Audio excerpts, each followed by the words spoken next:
For lesson 13's homework, we're going to continue our work with the quadratic formula and compare it a little bit to some of our other methods. So for the first one, it says solve the following equation, 2x squared minus 13x plus 20 in two ways. So first it wants us to factor, and then it wants us to do the quadratic formula. So if we factor, we know we're going to build our boxes, 2x squared and positive 20. Then we have to multiply our first number by last. So 2 times 20 is 40. And has to add to a negative 13. So what multiplies to 40? Adds to negative 13. That's negative 8 times negative 5. And then negative 8 plus negative 5 gives us our negative 13. So minus 8x minus 5x. GCF the top row, we take out 2x. 2x times x is 2x squared. 2x times negative 4 is negative 8x. X times negative 5 is negative 5x, and then negative 5 times negative 4 is 20. So 2x minus 5, x minus 4 equals 0. So that's factored form. But now if we want to actually solve, we set each of those parentheses equal to 0. So we get x equals 4, that's the easy one. And then the left side here, we add 5, 2x equals 5. We divide by 2, and we get 5 over 2. So now as we go here to do the quadratic formula, I'm just going to write it up on the top again. We should get the same exact answers because these two processes are equivalent. Now, factoring is usually the more quick or more efficient process, but ultimately it's kind of up to you in which one you really like. Most of the time they are interchangeable. Sometimes they tell you that you have to use one over the other, but most of the time you can use whichever one you want. So we'll start a is 2, b is negative 13, c is 20. So the formula starts negative b, so negative of negative 13 is a positive 13. Big square root, negative 13 squared minus 4 times 2 times 20, all over 2 times 2. So I'll put everything underneath the square root into the calculator.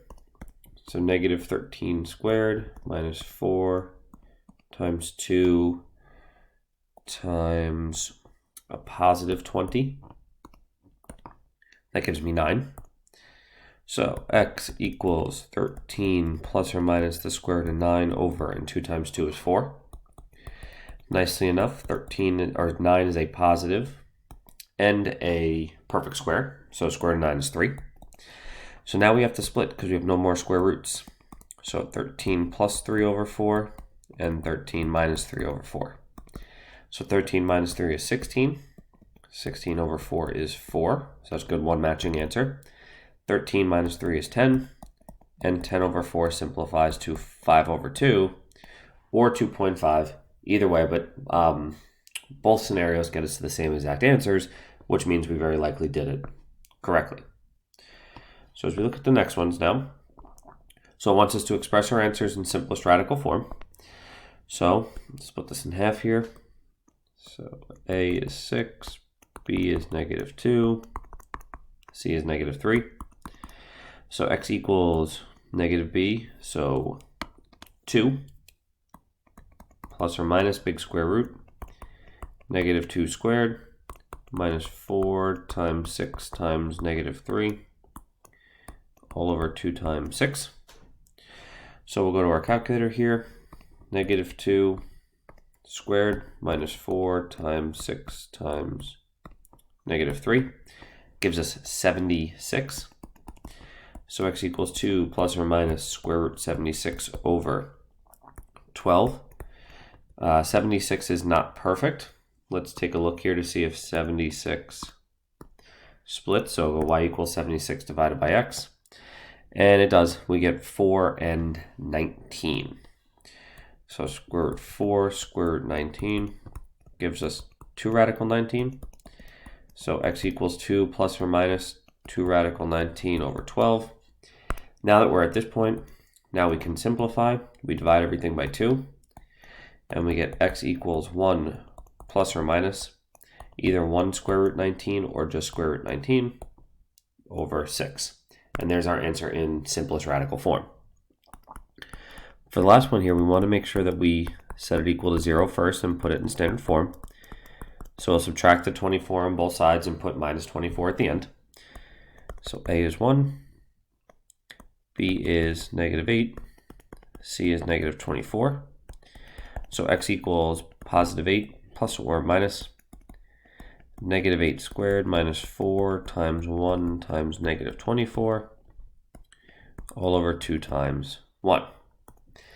So negative 8 squared, sorry, got to go back to my main screen. Negative 8 squared minus 4 times 1 times negative 24 gives us 160. So x equals 8 plus or minus square root 160 over 2. 160 is not perfect, but it does split. Square root 16, square root 10 gives us 4 square root 10. X equals 8 plus or minus 4 square root 10 over 2. We can now simplify. Divide everything by 2, 4, 2, 1, and x equals 4 plus or minus 2 square root 10. So there's simplest radical form, but I just want to go back down here and show you something real quick, that if they said to round, now if they said to round, in all honesty, you could start your split from up here at 8 plus or minus square root 160 over 2. But if we were rounding,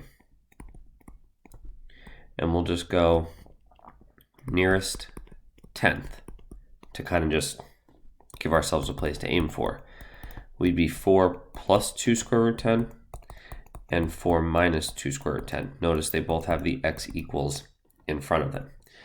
So 4 plus 2 square root 10 gives us 10.3. And then 4 minus 2 square root 10 gives us negative 2.3. So if you were told to round, you would just have to take that one extra step of plugging in, or plugging into your calculator at the very end, 1 for the plus and 1 for the minus.